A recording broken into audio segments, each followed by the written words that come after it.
نداء الحق صوت قد شجاني وبلغني الحقيقة والأماني وكان لي السبيل إلى المعالي ونورا للهداية والبيان.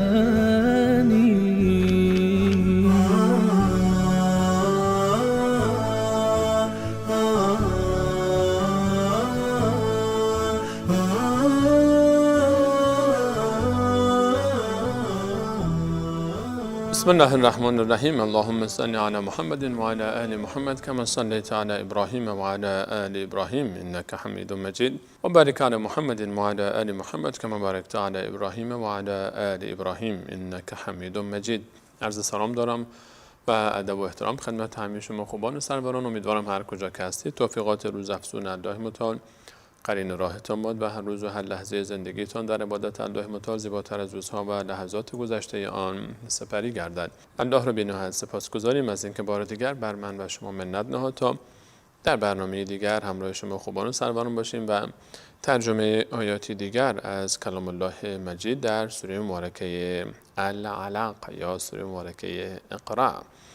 این سوره مبارکه اولین سوره است که بر رسول الله علیه السلام نازل شده است و 5 آیه اول این سوره اولین آیاتی هستند از کلام الله مجید که در غار حرا بر رسول الله صلی الله علیه و سلم در شب قدر در ماه مبارک رمضان نازل شده است. این سوره و سوره مبارکه قدر که بعد از آن آمده و اشاره به زمان نزول قرآن کریم دارد پشت سر هم قرار گرفتن و هر دو سوره از سوره هایی هستند که در مکه مکرمه نازل شدند. الله متعال در سوره مبارکه العلق می‌فرماید اعوذ بالله من الشیطان الرجیم بسم الله الرحمن الرحیم اقرأ بسم ربک الذی خلق.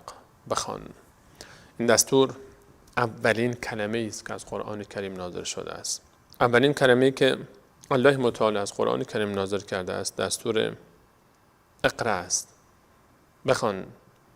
اون امت اقرأ است. امت ما امت اقرأ است، امت علم است، امت دانش است. و این عجیب نیست از اسلام و از قرآن کریم که اولین لفظ و کلمه‌ای که از قرآن کریم نازل شده دستور به خواندن است. امت ما امت علم و دانش است. اسلام دین علم و دانش است و ما را امر میکنه به یاد گرفتن و تاریخ ما نشان داده است که هر وقت مسلمان ها پایبند بودن به این دین و به علمشون و به کتابشان و به اعتقاد و دینشان در هر دو زمینه دین و دنیا به پیشرفتی دست یافتن غیر قابل وصف. اقرا. بخوان. رسول الله علیه السلام در 40مین سال عمر مبارکشان میرفتن در غار حرا، در غاری در بلندای کوه نور در فاصله چند کیلومتری از کعبه مشرفه در مکه مکرمه و اونجا خلوت میکردن و احیانا 1 ماه 1 هفته کمتر بیشتر میماندن. در 3 سال آخر حیاتشان این اتفاق میافتاد و بعضی وقتا می آمدن فقط برای گرفتن مقداری غذا و خوراکی و میرفتن دوباره، تا اینکه در رمضان 40مین سال از عمر مبارکشان شبی در داخل غار حرا بودن و در صبحگاه روز دوشنبه و جبرئیل علیه السلام به شکل انسانی از پشت آمد و داخل شد بر ایشان و ایشان را از پشت گرفت و فشار داد و فرمود اقرا. بخوان. رسول الله علیه السلام فرمودن من انا بقارئ، من خواندن بلد نیستم، من خواندن و نوشتن بلد نیستم. از معجزات رسول الله علیه السلام این بود که ایشان تا لحظه وفات هم خواندن و نوشتن بلد نبودن. نمیتوانستن بنویسن و نمیتوانستن از رو بخونن. نسخه رو، نوشته رو، مصحف قرآن کریم رو، اون چیزی که می نوشتن صحابه روی پوستی یا اشیای دیگر، تا کسی متهم نکنه رسول الله علیه السلام رو که ایشون کتاب رو، قرآن رو از پیش خود نوشته است. و برای رسول الله علیه السلام یادگیری علم از طریق وحی بود. الله متعال هر آنچه که ایشون نیاز داشت بهشون الهام میکرد. نیازی به خواندن و نوشتن نداشتن و ما امروز نیاز به خواندن و نوشتن داریم، به خاطر اینکه از راههای از اسباب آموزش علم است برای ما، اما عزیزانی که نابینا هستند نمیتوانند ببینند و بخوانند و بنویسند، اما میبینیم که دانشمندانی هستند در علم‌های مختلف از راه شنیدن یاد گرفتن.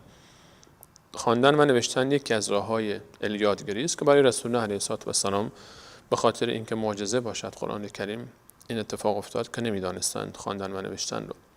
رسول الله علیه السلام فرمودند من نمیتوانم بخوانم و انا بقارئ. دوباره ایشون رو جبرئیل امین فشار داد و فرمود اقرا، بخوان. فرمود من انا بقارئ، من نمیتوانم بخوانم. بار سوم رسول الله علیه السلام میفرمایند که چنان من رو محکم فشار داد که گفتم این دفعه اگر بگم باز هم نمیتوانم بخوانم شاید استخوان سینه من بشکنه و فرمودند که چی بخوانم و اینجا شد که این آیات نازل شد اقرا، بخوان بسم ربک الذی خلق، بخوان ای مخاطب قرآن، بخوان ای پیامبر، بخوان ای پیرو پیامبر به نام پروردگارت. هر خواندنی به درد انسان نمیخوره. خواندنی باید باشه که انسان رو بر الله متعال برساند، علمی که انسان رو بر الله متعال وصل بکنه. اقرا بسم ربک الذی خلق، بخوان به نام اون ربی که تو را خلق کرده است. یعنی اینکه هدف تو از خواندن دست یافتن به رضایت الله متعال است، شناخت الله متعال است، کمک به مخلوقات الله متعال است. یک هدفی در زندگی باید داشته باشی و اون هدف خالق توست که تو رو خلق کرده و در ورای هر نوشته‌ای، هر صفحه‌ای، هر کتابی که ورق میزنی بعد به دنبال کسب رضایت الله متعال باشی و خدمت به خلق الله متعال. خلق الانسان من علق، همون ذاتی که خلق کرد انسان‌ها رو از علق.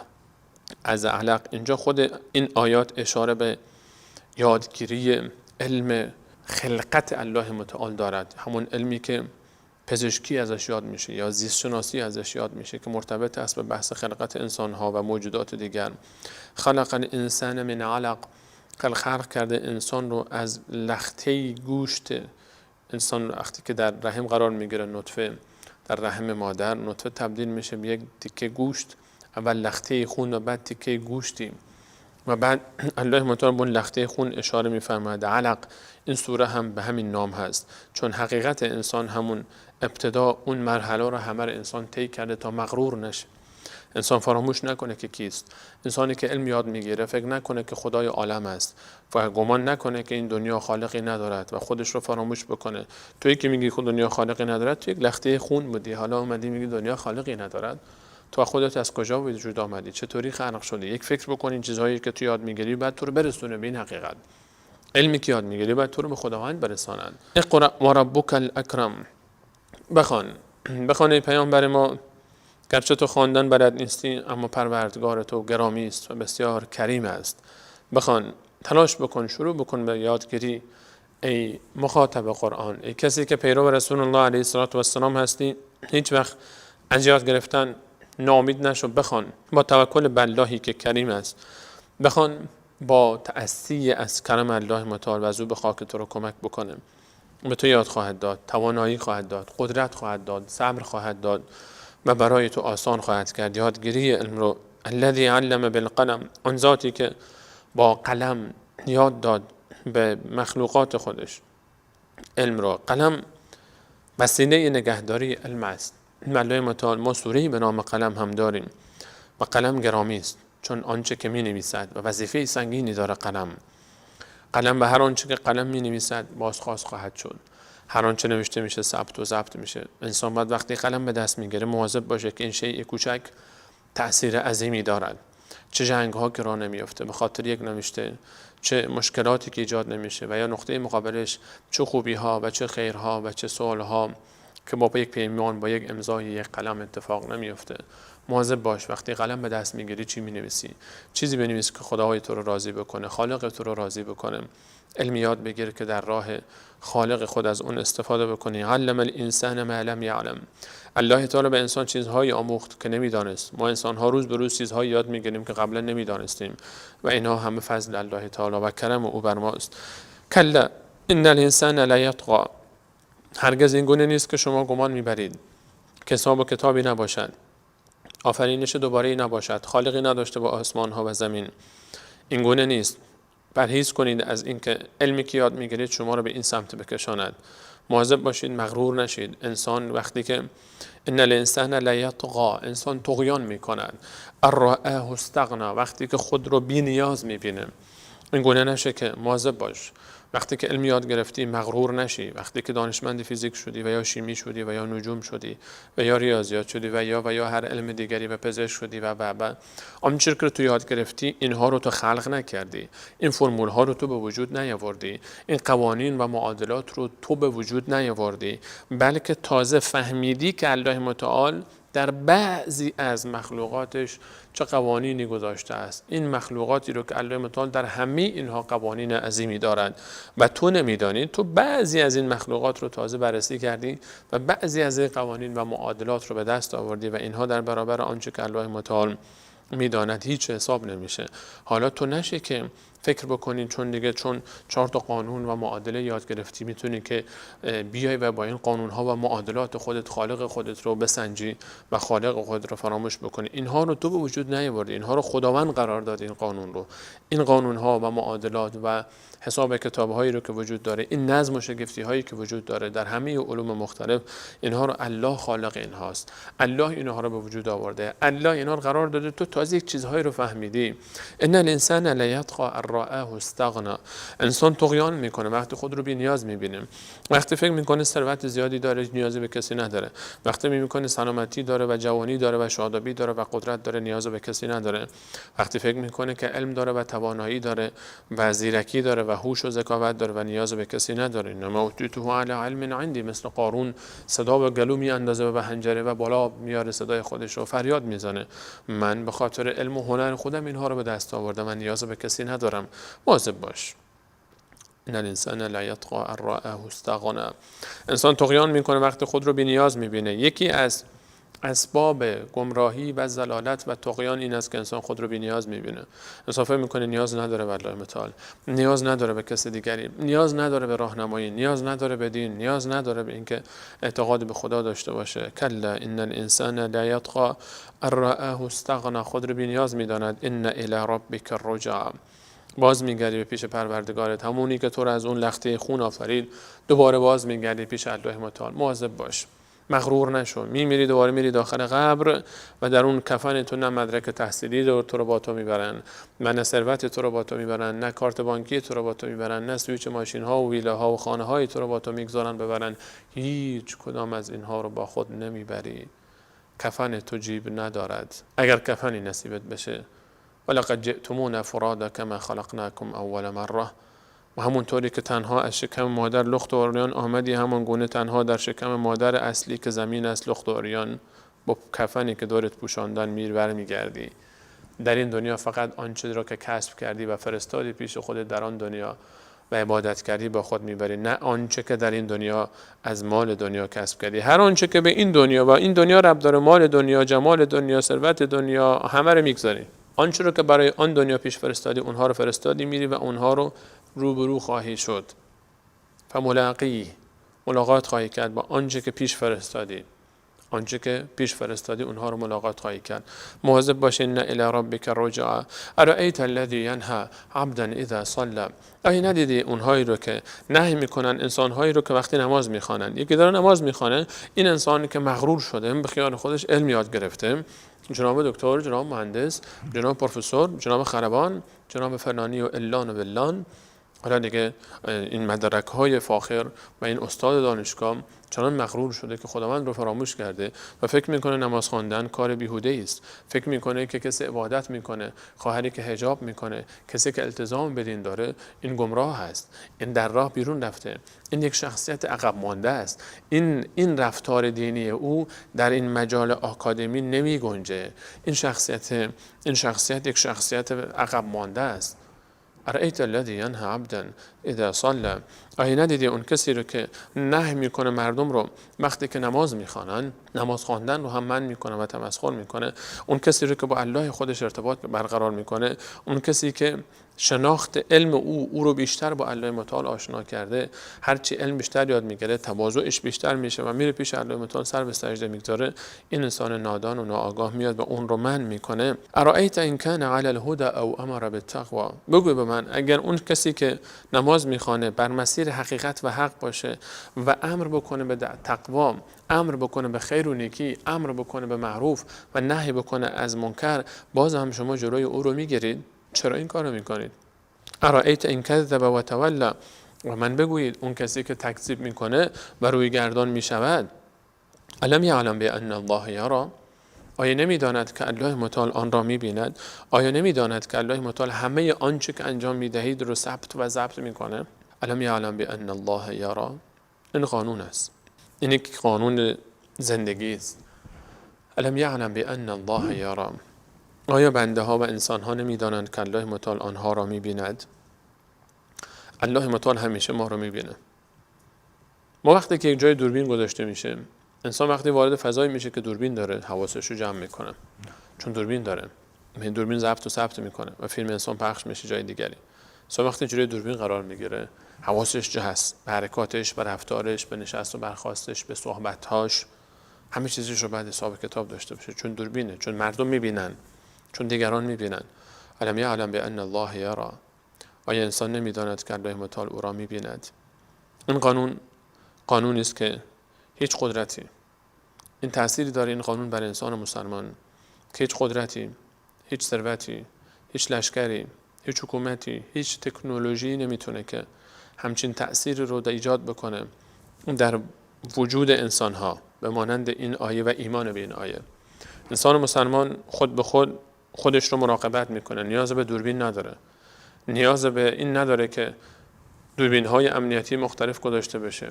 و میبینیم بعضی جاها وقتی در فروشگاهی برق قطع میشه، میبینیم که در عرض کمتر از چند ثانیه فروشگاه تار و مار میشه و غارت میشه. چرا؟ چون دیگه دوربینی نیست کسی فیلم بگیره و هر کسی هر چی دلش میخواد میدزده و میره. و جاهایی که دوربین نیست چه کارها که نمیکنن کسانی که باور ندارن به این آیه. اما انسان مؤمن و مسلمان الم یعلم بان الله یرا، آیا نمیداند الله متعال همه چیز را میبیند؟ انسان مسلمان همه چیز رو در مبنای این آیه میبینه. این آیه به ما درجه احسان یاد میده. احسان این است ان تعبد الله کانک تراه، گویی الله متعال رو میبینی، این گونه او رو عبادت کن. فإن لم تکن تراه، اگر تو اون رو نمیبینی فإنه یراک، او که تو را میبیند. الم یعلم بان الله یرا، آیا انسان نمیبینه که الله متعال همیشه تو را میبیند؟ همیشه حواست باش، نگو کسی نیست که ما رو ببینه. اگه کارمند هستی در جای کار میکنی، نگو که مدیر نیست، الله که تو رو داره میبینه. اگر جایی به تو امانتی سپرده شد درش خیانت نکن، نگو صاحب امانت نمیبینه، الله که میبینه. اگر جایی فرصت گناه و معصیت فراهم شد و کسی نیست تو رو ببینه، الله که داره میبینه. اگر قوم و فامیل تو، پدر و مادر تو رو نمیبینن، الله که داره تو رو میبینه. اگر شوهر تو نمیبینه، اگر همسر تو نمیبینه، اگر فرزند تو نمیبینه، اگر خواهر و برادر تو نمیبینن، اگر عزیزان تو نمیبینن، استاد تو نمیبینه، مسئول تو نمیبینه، الم یعلم بان الله یرا، آیا الله متعال هم نمیبیند؟ این کافی است که الله متعال میبینه. همینقدر کافی است که الله متعال حاضر و ناظر بر اعمال من و تو است و این درجه بتونه تو کمک میکنه تا پیش الله تعالی برا بریم. هر چقدر این تصور در زندگی ما قوی تر بشه، هر چقدر که ما تصور بکنیم که الله تعالی ما رو داره میبینه، زندگی ما قشنگتر میشه، زیباتر میشه، تحمل مشکلات آسانتر میشه، سختی ها آسانتر میشه. اگر در سختی ها و گرسنگی ها و مشکلات و مصیبت ها و آزمایش های سخت زندگی قرار گرفتی، الم یعلم بان الله یرا، ای نمیدونی که الله تعالی داره تو رو میبینه؟ الله تعالی حال تو رو خبر داره. توی مظلوم، توی مسکین، توی فقیر، توی که حق نادیده گرفته شده، توی که به تو توهین شده، توی که حقت خورده شده، الم یعلم بان الله یرا، الله تعالی داره میبینه. توی که داری ظلم میکنی، توی که داری حق مظلوم رو میخوری، توی که داری به دیگران بی احترامی میکنی، توهین میکنی، بی ادبی میکنی، میزنی، گستاخی میکنی، ظلم و ستم میکنی و فکر میکنی کسی نیست که ببینه، الم یعلم بان الله یرا، آیا نمیدونی که الله تعالی داره میبینه؟ در گوشه زندان ها ظلم هایی که میشه، آیا الله متعال نمیبینه؟ در گوشه شکنجهگاه ها همه اینها را الله متعال میبیند، همه اینها را الله متعال میبیند. نگران نباش. الم یعلم بان الله یرا، کلا، هرگز نگونی نیست که اینا فکر بکنن که حساب کتاب نیست. الله متعال همه چیز رو میبینه، ثبت و ضبط میکنه. الله میبینه، کرام الکاتبین مینویسن، یعلمون ما تفعلون، میدانن هر آنچه که شما انجام میدهید و دست و پا و تمام وجود و حتی پوست انسان ها روز قیامت بر علیه شهادت میدن. چطور انسان میتونه فرار بکنه دست اعمال خودش؟ همه انسان ها بلا استثناء، چه ظالم و چه مظلوم، همه هر آنچه که بر آنها رفته در روز قیامت، همه شاهد و مشهود حاضرند و همه حساب کتابی خواهند داشت در دادگاه عدل الهی. کلا لئن لم ینتهی، اگر این انسان های ناسپاس ظالم دست بر ندارن از آن کاری که میکنن، از منع کردن دیگران به عبادت الله متعال، از منع کردن دیگران از این دست بر ندارن، از اذیت دیگران در راه دین، از آزار و شکنجه مسلمانان اگر دست بر ندارن، از منع کردن نمازخوانان اگر دست بر ندارن، لنستفعم بالناصیه، با شدت پیشانی اونها رو میگیرم من الله با عظمت و اونها رو به دوزخ میاندازم. ناصیت کاذبه خاطئه، این پیشانی دروغگوی خطاکار رو، پیشانی دروغگوی خطاکار. الله متعال در اولین سوره‌ای که در قرآن کریم نازل شده و دعوت به علم میکنه و خواندن میکنه، از حقیقت علمی پرده برمیداره که اخیراً انسان‌ها بعد از 1400 سال تازه فهمیدن چرا الله متعال فرمود پیشانی دروغگوی خطاکار. چون تحقیقات علمی نوین برای ما ثابت کرده، دانشمندان تازه به این نتیجه رسیدن که وقتی انسان دروغ میگه و وقتی انسان کار خطایی رو انجام میده، اون قسمتی از مغز که مسئول این کار است، دروغ انسان و خطای انسان دقیقاً قسمت جلوی پیشانی مغز است، قسمت جلوی مغز و دقیقاً پشت پیشانی قرار میگیره. زیر استخوان پیشانی اون پشت قسمتی از مغز است که مسئول دروغ گفتن انسانه. در عکس‌هایی که گرفته شده از مغز انسان در حال دروغ گفتن و در حال انجام کارهای خطا، اونجا می‌بینید این قسمت واکنش نشان بده. دقیقاً پیشانیه که پشت این استخوان پیشانیه که دروغ اینجا در ذهن آماده میشه و آمادگی گرفته میشه براش و ذهن دستورش از اونجا صادر میشه. پشت پیشانی 1400 سال پیش در اولین سوره‌ای که الله متعال دعوت به علم کرد برای ما اشاره کرد به این حقیقت علمی تا نشان بده که این دین علم است، دین تکنولوژی است، دین پیشرفت است، دین فهم است، دین درک است، دین حقیقت است، حقیقتی که تو رو به الله متعال برسانند. الله متعال فرمود لئن لم ينته لنسفعا بالناصیه ناصیه کاذبه خاطئه، این پیشانی دروغگوی خطاکار رو، دروغی که میگه خطایی که میکنه در این پیشانی است و این پیشانی او رو من الله با عظمت میگیرم، فلیدع نادیه، و به دوزخ میاندازم. پس اون وقت صدا بکنه. این آیه در ابتدا درباره ابوجهل نازل شد که رسول الله علیه السلام رو از نماز خواندن منع میکرد و درباره هر کسی است که منع بکنه مردم رو از نماز خواندن. این حکم درباره کسانی است که انسان رو از نماز خواندن منع میکنن. وای به حال اون کسی که مسلمانان و نمازخوانان را میکشد.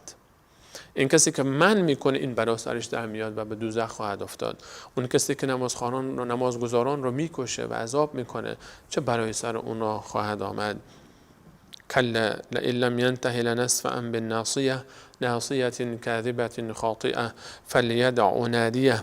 پس اون نادی خودش رو و افراد خودش رو و جماعت خودش رو صدا بکنه و فریاد بزنه. سندع الزبانیه، منم در روز قیامت ندا خواهم کرد نگهبانان دوزخ رو، اونهایی که لا یعصون الله ما امرهم و یفعلون ما یأمرون، غلاظ شداد، تند و خیلی سفت و سخت هستند و دستور الله متعال را انجام میدن و هرگز در اطاعت از دستورات الله متعال نافرمانی نمیکنن دستورات او رو. اینها رو الله متعال میفرماید کسی که فکر میکنه روز قیامت میتونه حریف من بشه، نیروهای خودش رو، لشکر خودش رو، سپاه خودش رو، اسکورت‌های خودش رو، بادیگاردهای خودش رو و هر آن چیزی رو که از در این دنیا به اونها مینازید باشه اونها رو صدا بکنه تا من ببینم چگونه اینها جلوی دوزخ رفتن او رو میگیرن. و انسان هرگز این موفق نخواهد شد که جلوی دوزخ رفتن خودش رو بگیره، چون در قبر تک و تنها میره و از قبر تک و تنها خارج خواهد شد و هیچ کسی به درد انسان نخواهد خورد. کلا لا تطیعه، از همچین انسانی هرگز پیروی نکن. لا تطیعه، هرگز پیروی نکن از همچین انسانی، هرگز دنبال همچین انسانی نرو. لا تطیعه واسجد واقترب، سجده بکن و نزدیک شو به پیش الله متعال. واسجد واقترب، سجده بکن و نزدیک شو به پیش الله متعال. در زندگی به دنبال انسان‌های نامرد، نادان، کسانی که اهل دین نیستن و کسانی که اهل تقوا نیستن اعتماد نکن.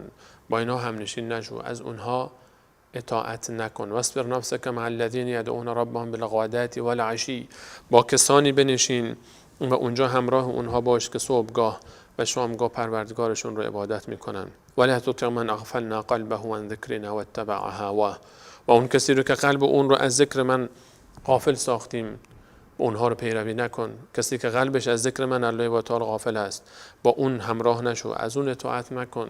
اون کسی که اهل افراط در انجام گناهان، به افراط انجام میده گناهان رو، معصیت میکنه، با بدان ننشین، با همنشین تو به باید تا تو را عقل و دین بیفزاید. همنشین تو خیلی مهم است. لا تطعه واسجد واقترب، سجده کن و نزدیک شو. اگر میخوای به الله متعال نزدیک بشی، راهش اینجاست. الله متعال میفرماید هر کسی میخواد به من نزدیک بشه، سجده راهش است. راه نزدیک شدن به من در سجده است. اگر میخوای به الله متعال در بالای عرش او برسی، فاصله تو تا الله متعال به اندازه 1 متر خم شدن تو تا سجده است. فاصله پیشانی تو، این پیشانی رو نباید بگذاری دروغ بگه، نباید بگذاری این پیشانی خطا بکنه. این پیشانی رو باید به سجده بگذاری و در سجده با زمین نجوا کن. الله متعال در بالای عرش صدا و نجوای تو را خواهد شنید. راه نزدیکی به الله متعال واسجد واقترب. هر کسی که به دنبال پاسخ این سوال است، چطور به الله متعال نزدیک بشم؟ چطور به الله متعال نزدیک بشم؟ در اولین سوره قرآن کریم الله متعال در آخرین لفظ این سوره فرمود واسجد واقترب. در 2 کلمه خلاصه کرد، سجده کن، به الله متعال نزدیک شو. هر کسی به دنبال نزدیکی، تقرب و ارتباط با الله متعال است در سجده کردن. سجده بهترین مکان برای عبادت الله متعال است. نزدیکترین مکان بین بنده و عبد و بین الله متعال که رب اوست در سجده است. سجده کن تا به الله متعال نزدیک بشی. هر مشکلی داری، هر سختی داری، هر غم و غصه‌ای داری، در سجده ها مطرح بکن که نزدیکترین حالت تو با الله متعال است.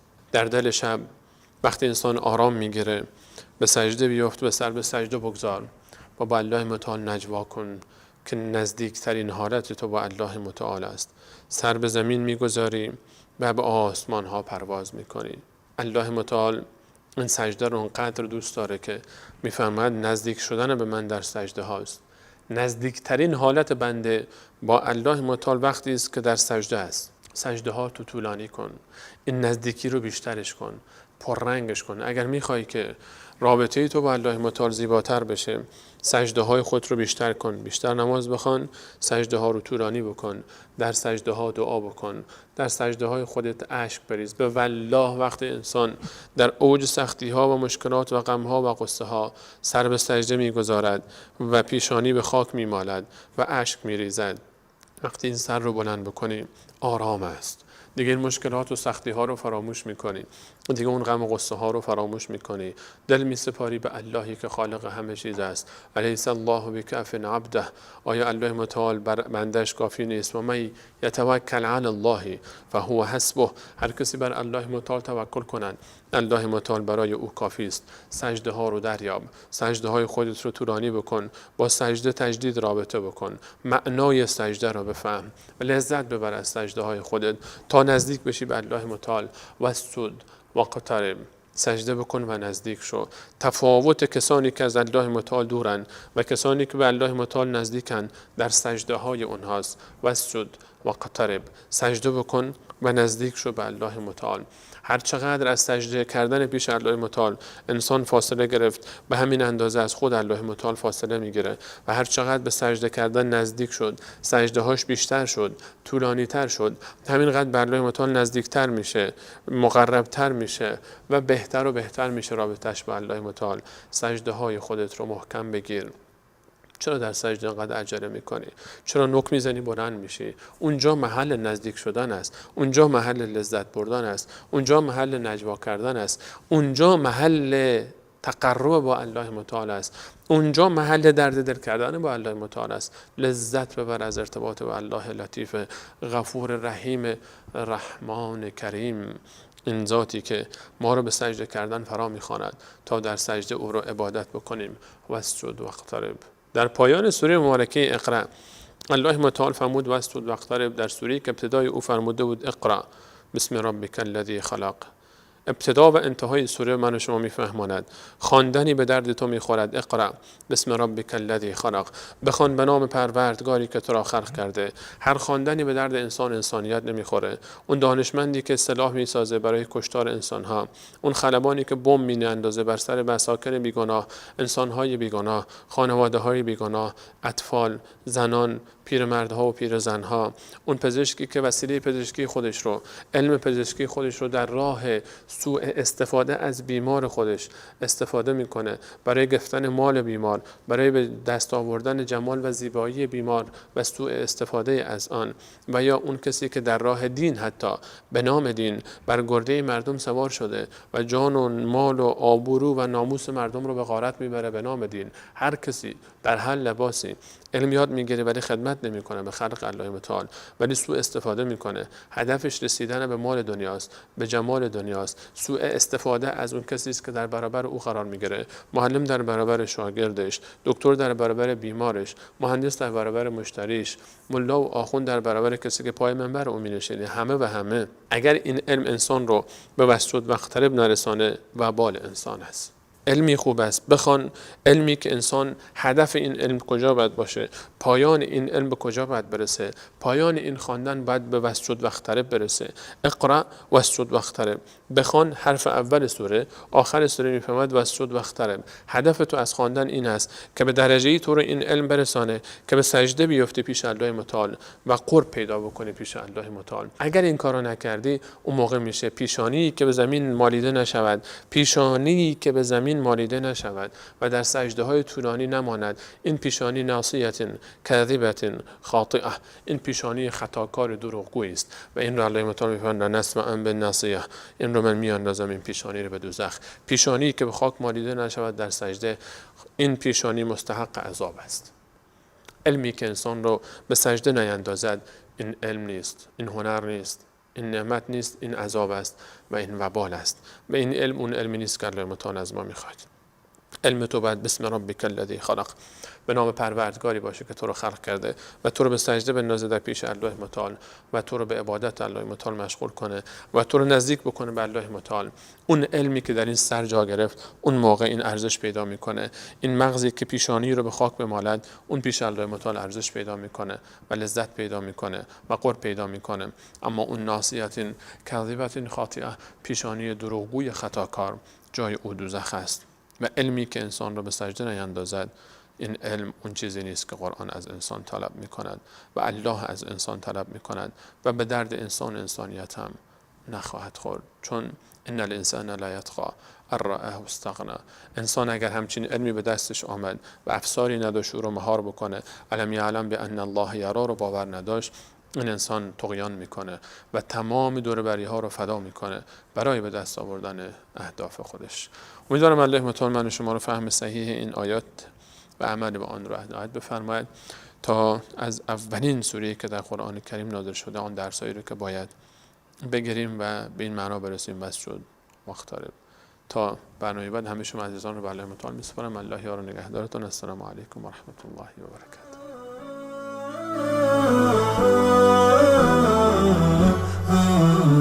نداء الحق صوت قد شجاني وبلغني الحقيقة والأماني وكان لي السبيل إلى المعاني